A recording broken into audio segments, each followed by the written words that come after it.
inquiry which has taken us to the Soviet Union, to those exotic places which mysteriously seduced the writer André Gide and led astray the former surrealist Aragon.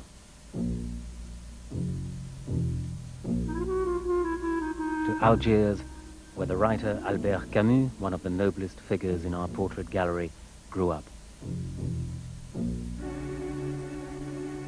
To Berlin, now so fundamentally changed that it would be very difficult to find any trace of visits by the writer André Malraux, who went there to challenge Nazism.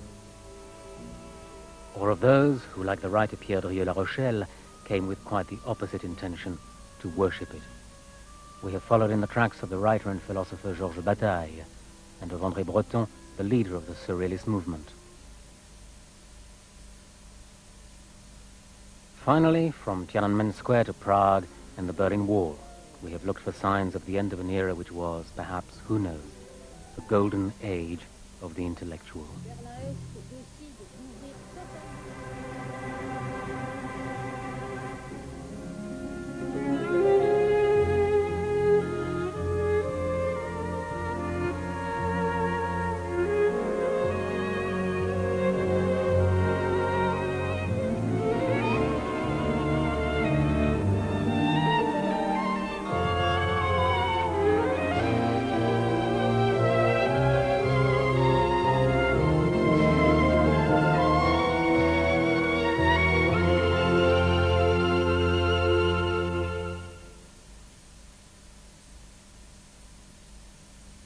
L'histoire commence en fait à la fin du siècle dernier, dans la France, disons, de Zola, Péguy et Marcel Proust.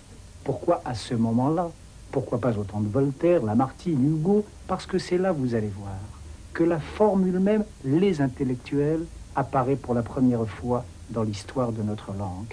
Là aussi, que se popularise l'idée qu'un écrivain ou un artiste peuvent et doivent s'arrêter parfois d'écrire ou de créer pour s'engager au service d'une grande cause, et cela à l'occasion d'une affaire tout à fait singulière qu'il faut commencer, je crois, par raconter. We're at the turn of the century, in the bright, gay Paris, which is about to celebrate the 1900 Universal Exhibition, and which glitters already with the dazzle of what will soon be called La Belle Époque. But suddenly, a strange rumor emerges from the darkest recesses of collective consciousness.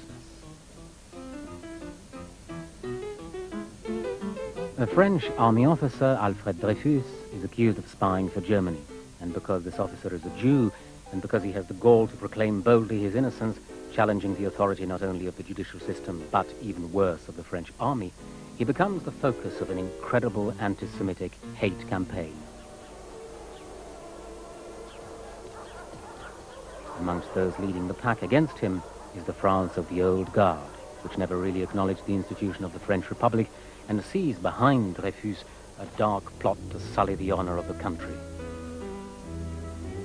It is the France of the Academy, of which we see a few specimens here.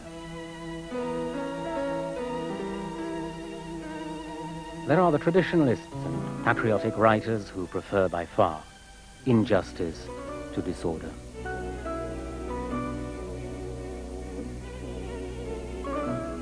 Sculptors at the height of their fame. There are painters of genius.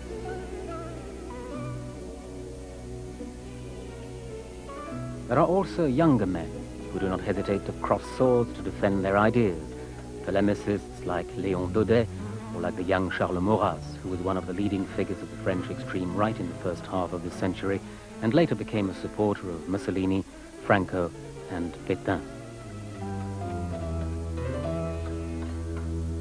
There is Drummond, the Catholic editor of anti-Semitic pamphlets, which were, and this fact is too often overlooked, bestsellers not only of the time but of the century. There is the writer Paul Valéry, who, although a friend of Gide, also associates with the theoretician of racism Vacher de la Pouge, and excavated with him hundreds of skulls from a Montpellier cemetery in order to measure and classify them.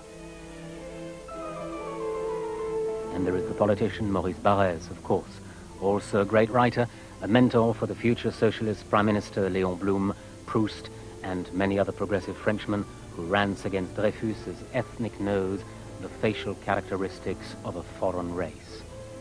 Barrèse's mix of nationalism and socialism, his cult of brute force and repeated attacks against Jewish bankers and politicians from the synagogue awakened, to say the least, a sense of disquiet.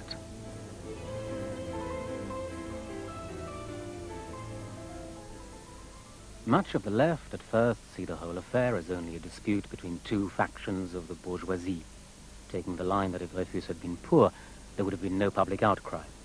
They feel that it is not for the working class to take part. Many, in fact, are actively against Dreyfus's cause.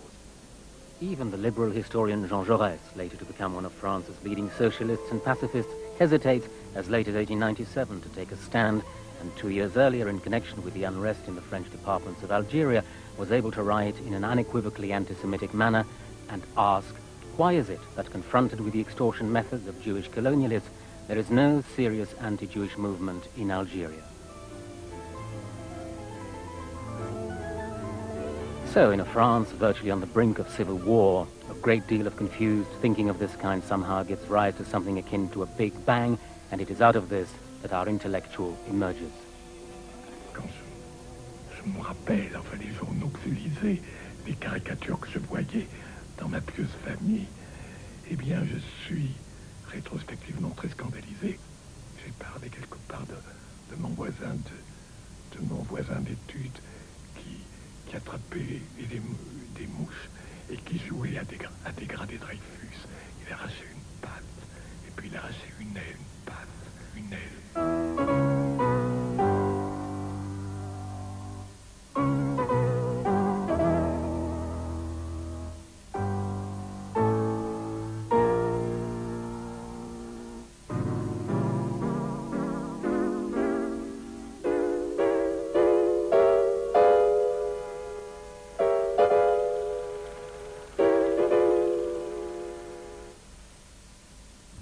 Et puis bien sûr, il y a l'autre France, celle du courage et de l'honneur, celle du combat pour la justice et de la vérité en marche. Il y a une noble France, démocrate, rebelle, qui prend parti, elle, pour Dreyfus et s'insurge contre l'infamie.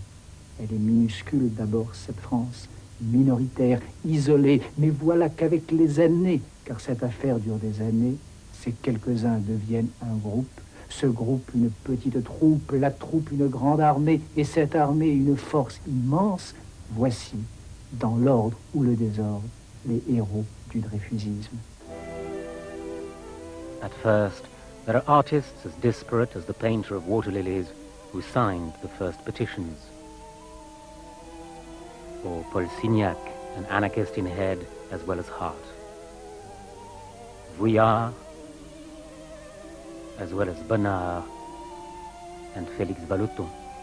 These famous painters, whose only claim to authority lies in their work, set aside their easels to fight for justice. There are writers and poets who, stepping outside their universe for a moment to join the fray, defend the immortal values of truth, goodness, and righteousness.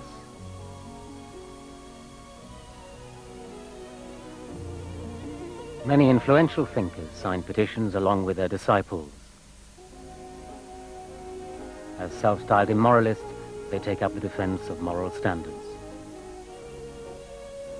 And many of their disciples, like the young Léon Blum, canvass for signatures, not without errors of judgment, which lends a rather comic element to the battle.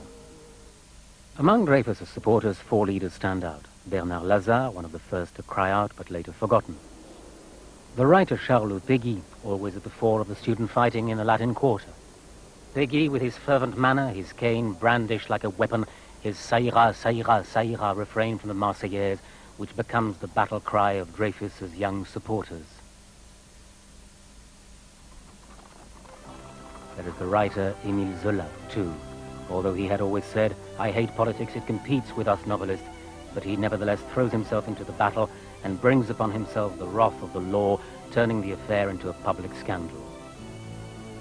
Zola, the great Zola, this wealthy and famous writer with so many honors and decorations, accepts, for the sake of one innocent man, for the sake of an idea, to be persecuted and slandered for years.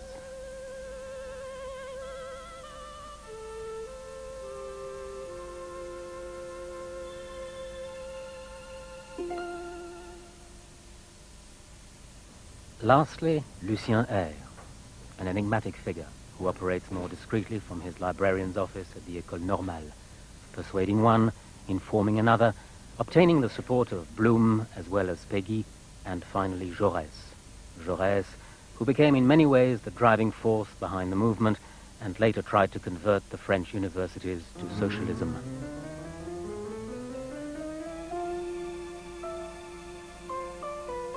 Far away, imprisoned on Devil's Island, exhausted and in despair, confessing in letters to his wife that he feels as if he's already dead and buried, Dreyfus learns one day that his friends have won.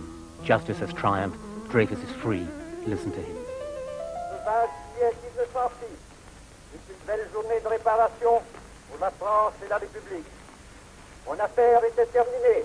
Tous ceux qui avaient combattu pour la justice et qui étaient encore parmi les vivants avaient pu recevoir de même la récompense des souffrances endurées pour la vérité.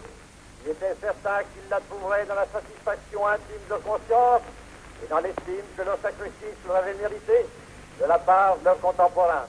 Our intellectuals have cause to celebrate, firstly because they have won, but also because from the midst of battle they have created a new figure, the intellectual.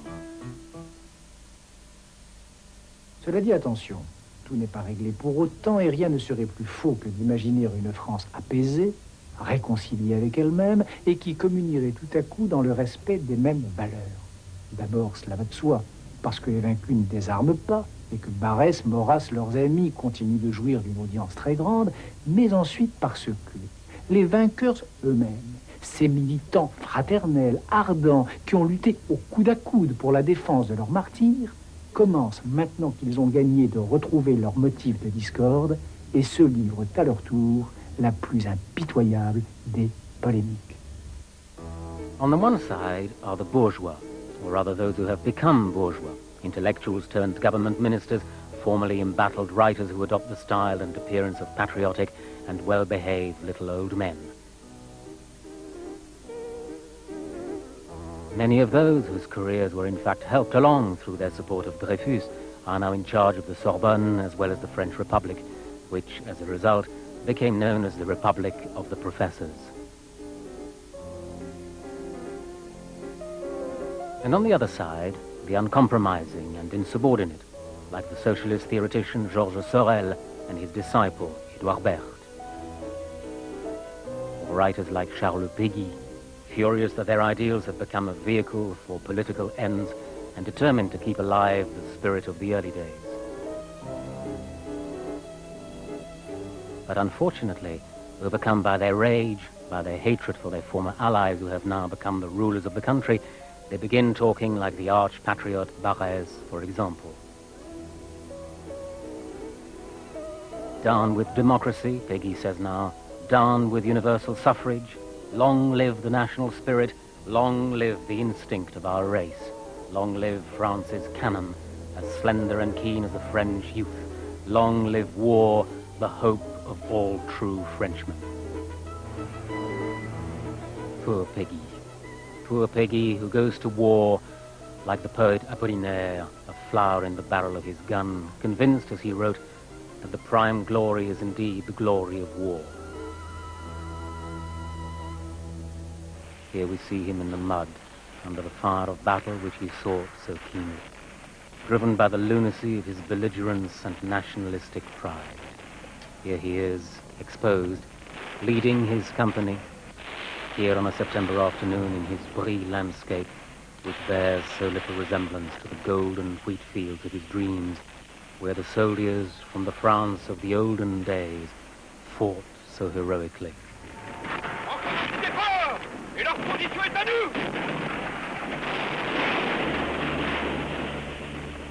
There he lies, a bullet in his head, face down, in a field of sugar beet.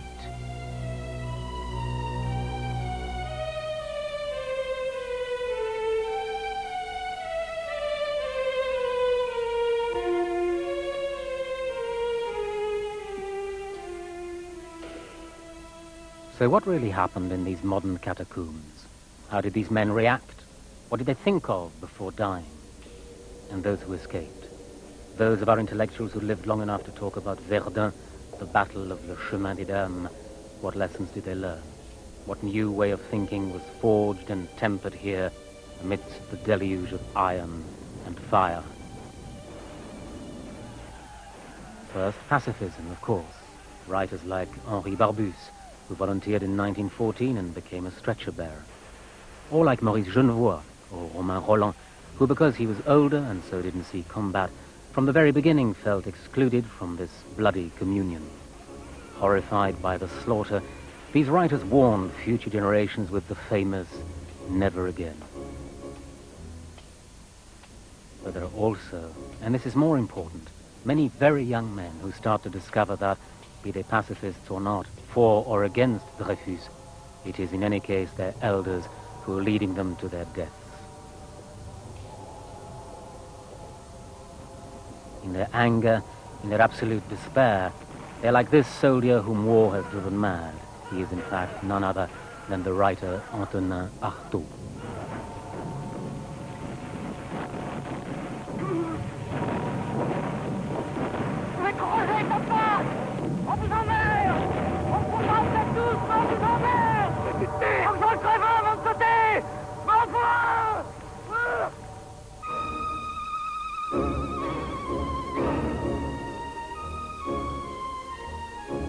Driven to distraction, like Jacques Vacher, a little-known source of inspiration for the surrealist group. Sickened, like Breton, Aragon, Éluard, Soupeau, these young writers proclaim themselves to be spiritual deserters, Europe's deserters. With its nihilism and its blackness, with the conviction that yesterday's world has vanished, and with it the whole of Western civilization, with its notion that science, philosophy, art, and literature have been condemned by the carnage, surrealism emerges from the slaughter and the mass graves.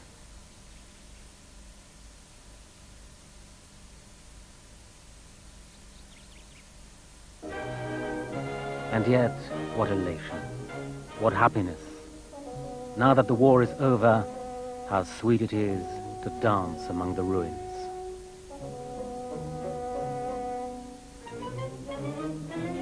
Art is folly, says one. Criminals, says another. Traitors, murderers, and hooligans, lunatics of every sort, are more admirable than your Republican heroes. It is a wonderful, hilarious, and murderous game, an attack on all the official celebrities of France, which, in their eyes, survives, but without a trace of honor. Death to the poet and diplomat Paul Claudel.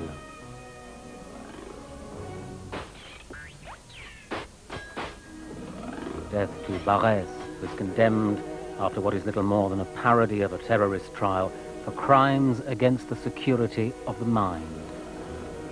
Death to Anatole France, the liberal and the grand old man of French literature, who was given a prestigious public funeral. For Éluard, however, Anatole France was just one of a bunch of other old men.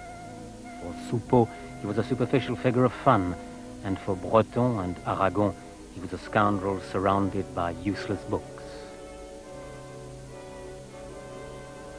They even go so far as to desecrate the deceased's remains.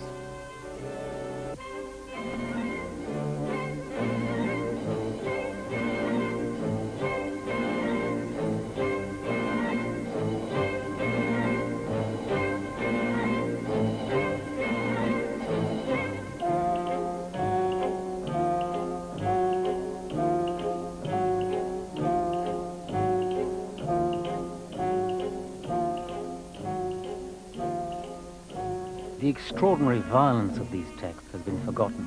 It is hard now to understand the vehemence of their attempt to eradicate what they called the ancien régime of the mind. These men see in surrealism, with its macabre happenings, its crude jokes and glorifications of the body, of eroticism, blind passion, or l'amour fou, as they called it, the ultimate way to free the mind. This fury, embodied here by Antonin Artaud with his contorted actor's body, has been forgotten.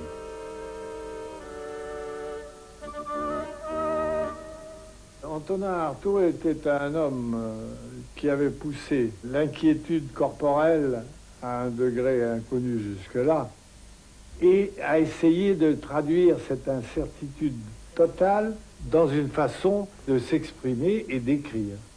Il est venu assister à des réunions que nous faisions, des réunions surréalistes, et il tapait du poing sur la table en disant « c'est ce qu'il nous faut, voilà, bravo, etc. » On va un peu casser la tête à tous ces gens.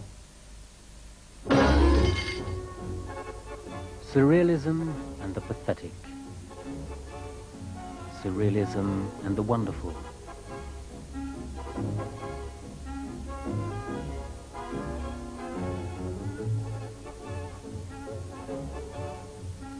Surrealism and black humor. Surrealism and cruelty. Surrealism and the inescapable nature of man's fate as a mortal being, which is in continual tension with the surrealist idea of passion.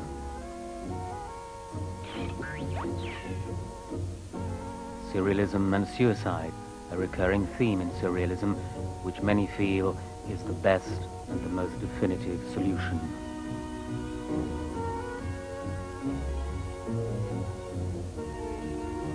This new generation of intellectuals makes a clean sweep of the past, but they know full well that they do not know which chess piece to move in order to give some shape to the great abyss that yawns before them.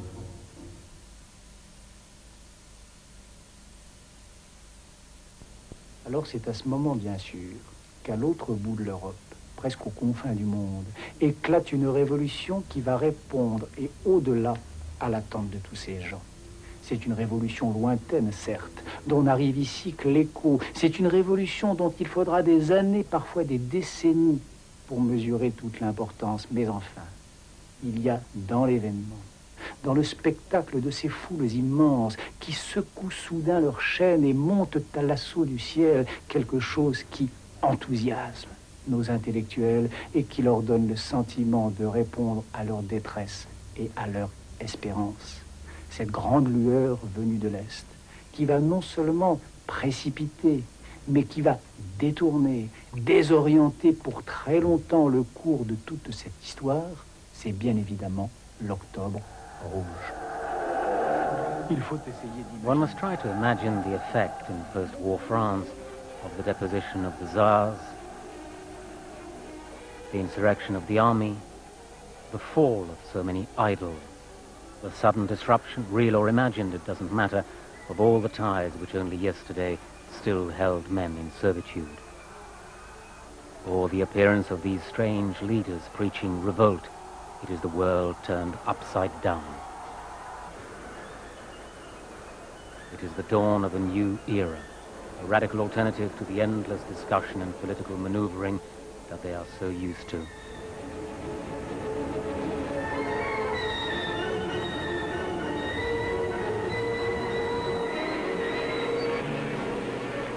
It is, as Eisenstein and others depict in their work, a living epic, a poem of heroism and fraternity. It is as if history had run out of breath, had stopped, and then started again, renewed and moving chaotically towards the unknown, as a witness who is now one of the greatest living philosophers recalls. En quittant la Russie en 1920, j'avais l'impression que je quitte l'endroit où l'histoire s'accomplit. Vous comprenez, c'est un sentiment d'enfant encore, mais enfin, vers des choses confortables, vers des choses quotidiennes, n'est-ce pas, vers une vie qui a un peu de charme, n'est-ce pas, mais au jour le jour, n'est-ce pas, mais que finalement, et que l'histoire passait là-bas. In addition to this, for many, a comparison with the French Revolution is inevitable, between Robespierre and Lenin, between Trotsky and Danton. There is also, almost without exception, a sense of wonder at a regime which can choose a Chagall for its Minister of Fine Arts, or a great poet like Mayakovsky to take a part in a brilliant propaganda film illustrating the accomplishments of the Bolshevik campaign to stamp out illiteracy.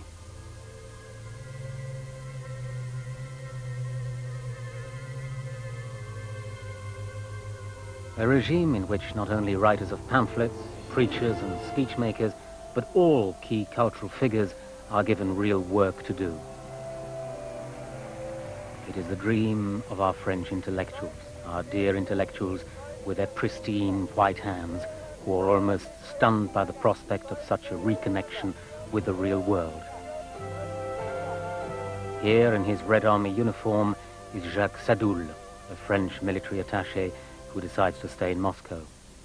For him, as with many others, like Raymond Lefebvre, the young writer who mysteriously disappeared while on the Black Sea and whose legend is kept alive by Drieux-La Rochelle, the austerity of a new Russia, its asceticism and purity are truly fascinating. Alors nous avons dîné 2 fois chez Lénine, et c'est Kopskaya qui nous a servi.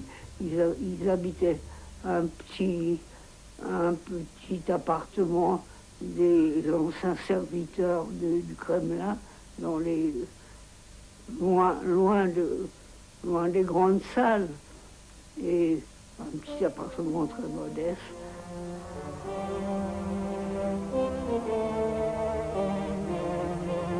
3 years later, at the Tours Convention, here is Yvonne Sadoul again, with the first great intellectual to join not only the USSR, but also the French Communist Party, Charles Rapoport.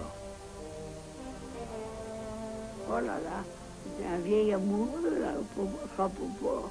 Il était gentil comme tout. Et puis, on savait très bien ce qu'il avait mangé la veille, parce que sa marmite était pleine.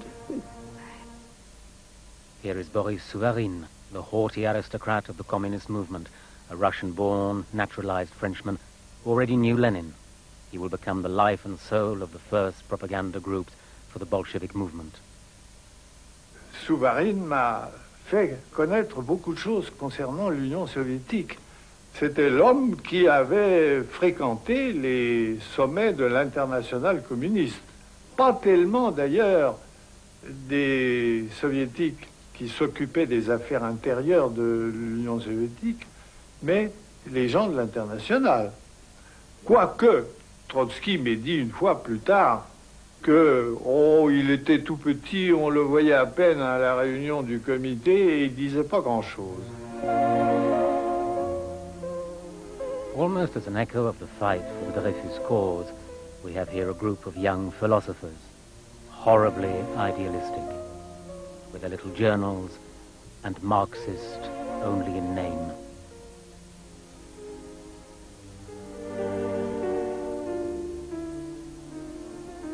The most colourful of these, the one best remembered by the survivors of that period, though he is practically forgotten today, is Georges Politzer. C'était un juif d'Europe centrale. Je crois que c'est comme ça qu'il faut le définir. Alors, avec une connaissance universelle des civilisations, des langues, il parlait plusieurs langues, connaissait l'allemand, l'anglais très bien. Et en même temps, une pensée critique extrêmement poussée. Je me souviens d'une discussion que nous avions dans un petit port de l'Atlantique. On s'est retrouvés, je ne me rappelle plus très bien comment ni pourquoi, mais il y avait le long de la mer un petit mur, on discutait assez violemment. La marée montante assaillait ce petit mur. Il m'a poussé dans sa colère, j'ai failli tomber dans la marée, dans les vagues. Il était très violent.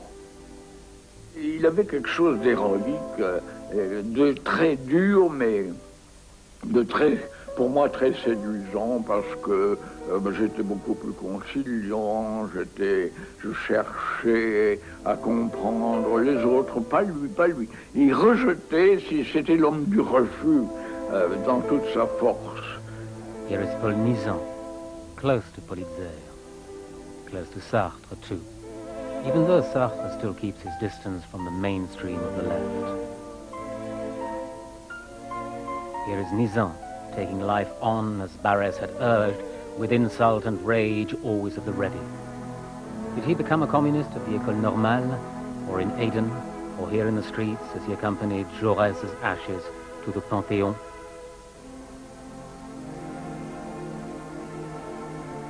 The fact is that this sworn enemy of convention, this adventurer who proclaimed the immortal, "I was once 20 years old, and I will never let anyone say that this is the best age of one's life," is, even he, closer to the romanticism of rebellion than to pure Marxism. Here is Louis Aragon, one of the first members of the surrealist group, who firmly believed only yesterday that the October Revolution was of no great historical significance. And here, joining the party too, but recognizing the key role of the events in Russia, are some of the other surrealists. Breton, Éluard, Benjamin Perret, and René Crevel. This is also the era of the Rif War in Morocco, and of a French army which is fighting against a people whose only crime is its struggle for independence. This war is almost forgotten today, but for these surrealists who had sworn that they would never again wear those contemptible blue army uniforms, for these internationalists who dream of a more open, fraternal France, the war in Morocco represents an injustice which has to be rejected wholeheartedly. They join Nizan, Politzer, and the philosophers, as well as the people associated with the communist journal Clarté, in a sort of united front whose idealism and anti-colonialism would carry much more weight than scientific socialism.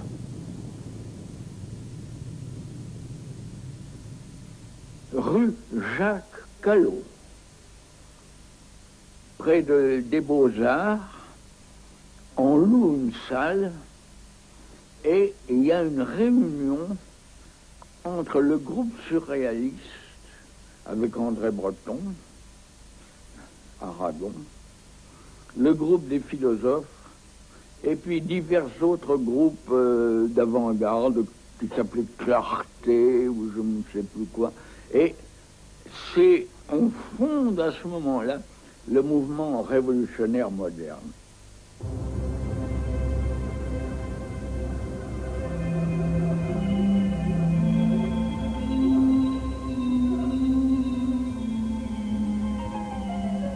Let us not forget this young adventurer.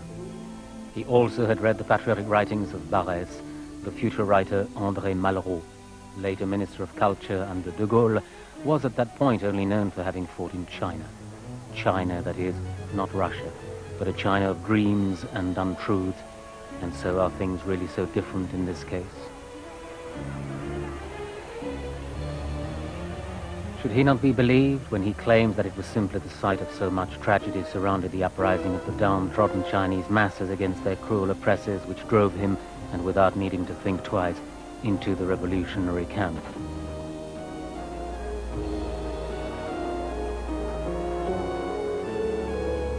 J'ai essayé d'exprimer la seule chose qui me tienne à cœur et de montrer quelques images de la grandeur humaine.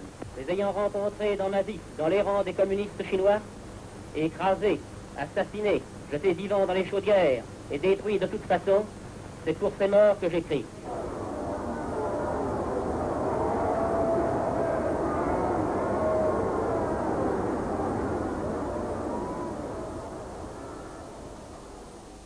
Et en même temps, je n'y crois pas. Enfin, je ne crois pas qu'il n'y ait que cela dans l'adhésion de tant de nos clercs à ce communisme stalinien. Et si attentif que l'on soit à épouser les vrais motifs de nos héros, si soucieux que l'on se veuille de ne surtout pas juger hier avec les préjugés d'aujourd'hui, je ne pense pas qu'il y ait lieu non plus d'idéaliser une histoire qui eut quand même et ô combien sa part d'horreur et d'ombre. Alors regardons mieux, écoutons mieux, essayons d'entrer un peu plus avant encore dans l'esprit de ces esprits, dans l'âme de ces belles âmes, et on verra d'autres passions tellement plus troubles, tellement plus complexes, et qui sont pourtant bien, elles aussi, aux sources de leurs enthousiasmes.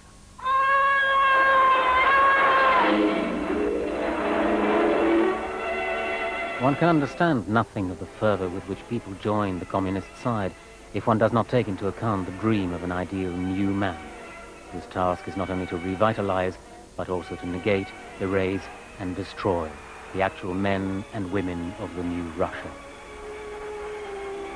The writer and communist activist Henri Barbus, arriving in Moscow, predicted that One day Lenin and Stalin will be accepted as the messiahs. He actually says the messiahs of a reborn humanity. And Romain Rolland said, despite the disgust, despite the horror, despite the savage mistakes of the crimes, I turn to the child, to the newborn babe. He is the hope for the future of humanity. At the heart of this communist dream, sweeping away every little doubt, every pang of conscience or scruple of intelligence, lies a fascination for youth.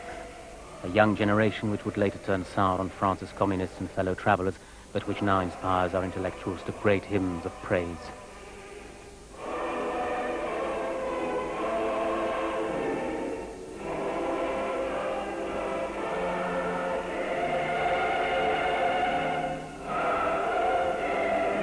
For better or worse, these men all had a single obsession in mind: life, life at any cost. Life as portrayed in these films, strange, almost obscene images, aren't they?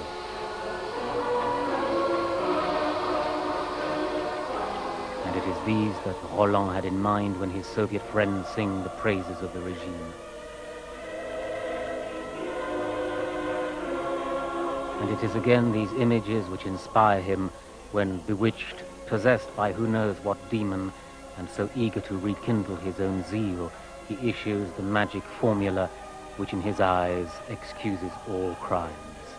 Life, always life. Nothing must hold back the life force. All that comes to a halt dies and rots away. All this is not to deny the generosity of Rolland's personality, but it does bear witness to his capacity for blindness. A man who was able in his last novels to speak of his admiration of brute force, of sturdy bandits and barbarians, the writer who was able to have one of his heroines say that she felt free beneath the hard thighs of the dictatorship. This was a man who had no trouble believing in socialism's cult of physical strength and power. And Aragon. Aragon, who earlier had reservations, well, he too makes the journey.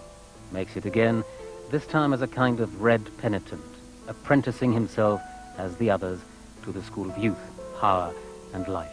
And in doing so, breaks with those of his friends who had sensibly not gone beyond opposing the Moroccan War. Breton était très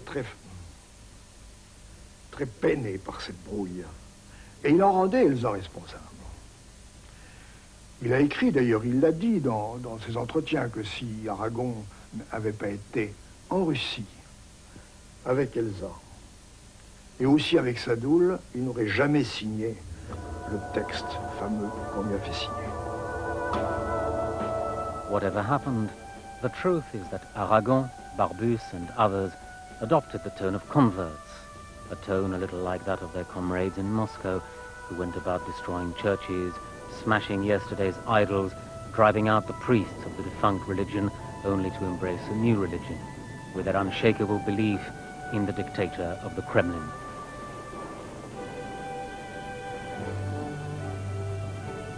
The motivation of our intellectuals, Rolland, Barbus, Gide, and even Aragon, is in the final analysis more religious than political. What we have here is a new religion. The high priest may be Maurice Thorez, leader of the French Communist Party, but the gods are without doubt Marx, Engels, Lenin, and Stalin. In order to try to explain how some philosophers this time first came upon the writings, if not of Marx himself, then at least of his precursor Hegel, a portrait of Alexandre Kojève, the influential teacher of Sartre, Bataille, Lacan, and many others, is in order. Il ne faisait pas de cours ex cathédrale, il apportait simplement le texte de la phénoménologie de l'esprit, qu'il lisait phrase à phrase. Et dans cette lecture phrase à phrase, le texte se trouvait, pour ainsi dire, transmué, une transmutation du texte. Il disait toujours, Hegel, on ne peut pas le prendre à la lettre parce qu'il parle en langage kabbalistique. Alors il faut voir ce qu'il y a là-dessous. Et ce qu'il y avait là-dessous, c'était précisément, disait-il, l'histoire humaine, le temps, la liberté humaine, l'avoir à faire, l'affairement humain, toutes ces figures hegeliennes qui dans le vocabulaire hegelien restent énigmatiques, et pour ainsi dire enveloppé, se trouvaient rendus manifestes. Il m'a vraiment beaucoup impressionné par sa connaissance. Il connaissait la philosophie allemande certainement mieux que moi. Mais il n'en tirait rien de pratique, c'est-à-dire rien de politique. Il n'avait pas de position politique déterminée. Il lui suffisait de savoir ce qu'il pensait. Alors, ça crée entre nous un fossé, parce que les propositions hegeliennes sur les contradictions, par exemple, ne me semblaient avoir d'intérêt qu'appliquées au présent, à l'actuel, aux contradictions de la société réelle d'aujourd'hui, non pas celle du 19e siècle. One idea was shared by all our intellectuals, and more often than not accepted without question, that the capitalist world is in any case doomed. La France n'est pas aux Français, car elle est à 200 familles. La France n'est pas aux Français, car elle est à ceux qui la pillent.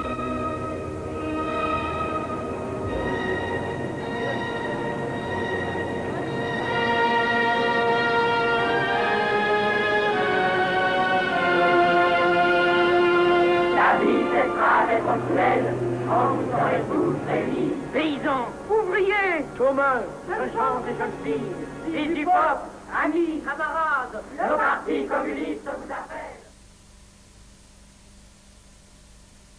Et puis il y a l'horreur, celle des crimes et des camps, des mensonges d'État et des massacres. Il y a ces monceaux de cadavres, ces procès, cet archipel de la souffrance dont nos grands intellectuels, pour la plupart, se sont finalement accommodés. Alors, est-ce qu'on savait? Est-ce qu'ils savaient? Est-ce en connaissance de cause qu'ils ont continué de croire, alors même que le rêve des hommes, sous leurs yeux, devenait leur cauchemar? À cette question terrible, une seule réponse. Terrible aussi, ces images. These arrests, for example, in the non-Russian republics, but also, of course, in Russia too. And these assassination orders sent by telegram and signed by Lenin. The scale and savagery of these summary executions, these shootings which began to take place in the aftermath of the October events, are not just a product of the war and the white counter-revolution.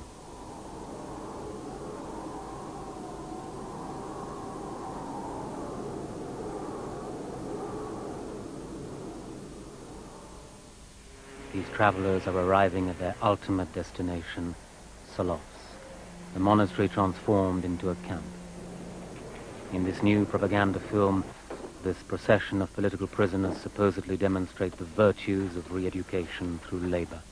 It is all there. It says everything. Will the Nazis be this open?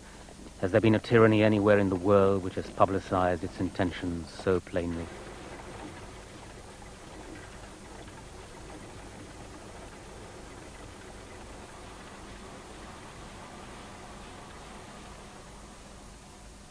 These books, no one really took issue over the information contained in all these books, printed in London, Berlin, and also, of course, in Paris, by publishers with impeccable credentials. Everything was documented and out into the open. Our intellectuals who had eyes to read, minds to think, and hearts to feel, had access to all these images, to all the scenes of atrocity. Did they refuse to read them? Rather, their faith, their religion literally barred them from assimilating what they read.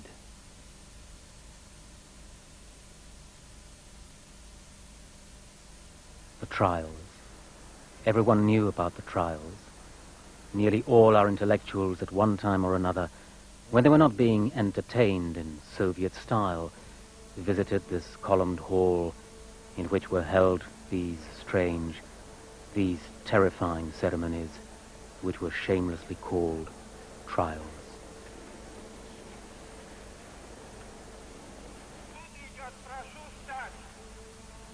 The population already silenced.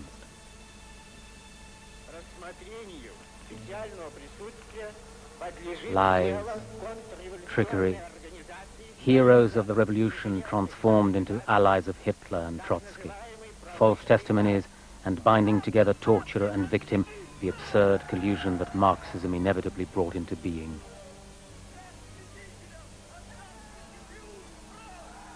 And the reaction of our intellectuals to all this, silence, the show has begun. Kirov's murder. The masquerade of his funeral. An entire people abused. All this pretense at mourning. Nothing, still nothing. And as in a bad novel, the murderer returns to the scene of his crime, as if nothing, absolutely nothing at all were the matter. Aragon returns to Paris. The trials again. The trials continue. The revolutionary ranks decimated by terror. The whole world as witness, and the world press as platform. Just like in the Dreyfus Affair, men scream out that they're innocent, but where are the Dreyfus supporters now? Where are the Zolas and the Jauresses? Where are the seekers of truth? They're there, of course, but on the wrong side. Aragon goes back to Moscow.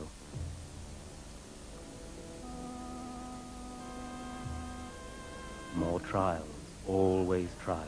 Will they never stop? How many do they need? How many men sentenced? How many innocent martyrs? How many devil's islands? Look at our heroes. Listen to these great moralizers. Imagine them religiously listening, as well they should, to their idea of the perfect spokesman for freedom.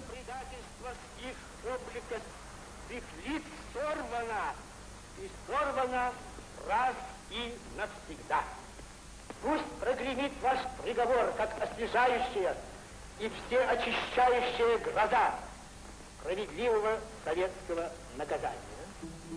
Вся наша страна от малого до старого ждет и требует одного: изменников и шпионов, продавших врагу нашу родину, расстрелять как... Traitors and spies have sold out our country, ghosts of Dreyfus.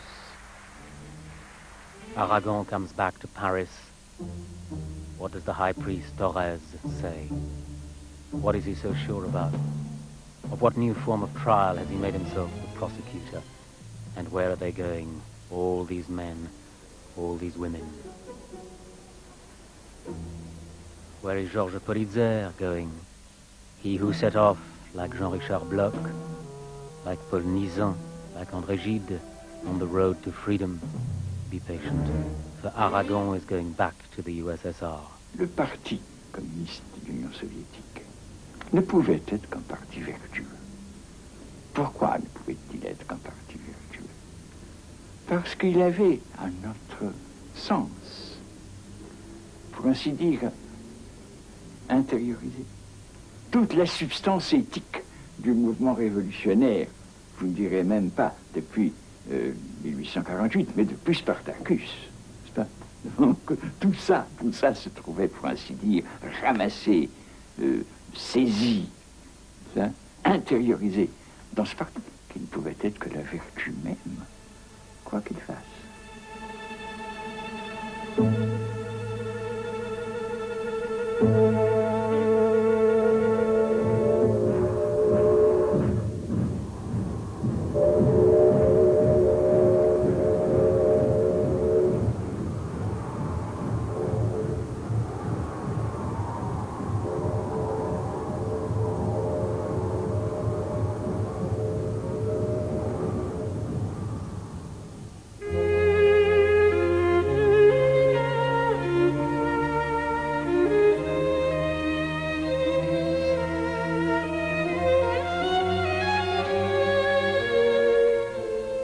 And the Spirit of Freedom continues at 11:35 next Thursday.